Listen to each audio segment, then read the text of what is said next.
Lagyan po natin ng konteksto ang dalawang pagpapahayag na nauna upang lalong mabigyan ng diin ang kahalagahan ng pagkakaisa, pagkakasundo at kapayapaan sa ikalulutas ng panganib na dulot ng kahirapan dahil sa lumulubhang katiwalian, korupsyon, kalamidad at lalo lamang napabibigat ang buhay at pamumuhay ng ating mamamayan.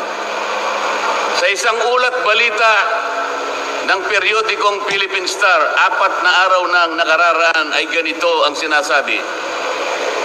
Based on a recent SWS survey, an estimated 17.4 million Filipino families considered themselves poor in the last quarter of 2024. This number represents 63% of the surveyed respondents, the highest self-rated poverty in 21 years.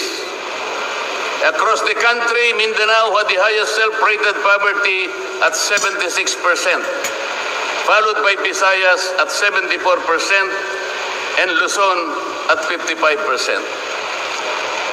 Mga kababayan, sa tayang 5 ang miyembro ng bawat pamilyang Pilipino, nangangahulugan na aabot sa 87 milyong Pilipino sa ngayon ang nagsasabing sila ay mahirap.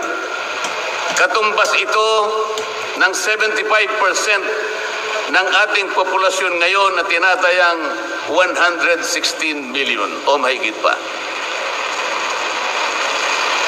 Gusto ko pong banggitin sa inyo at kailangan malaman ninyo na sa taong ito ang ating national budget ay nagkakahalaga ng 6.3 trillion pesos.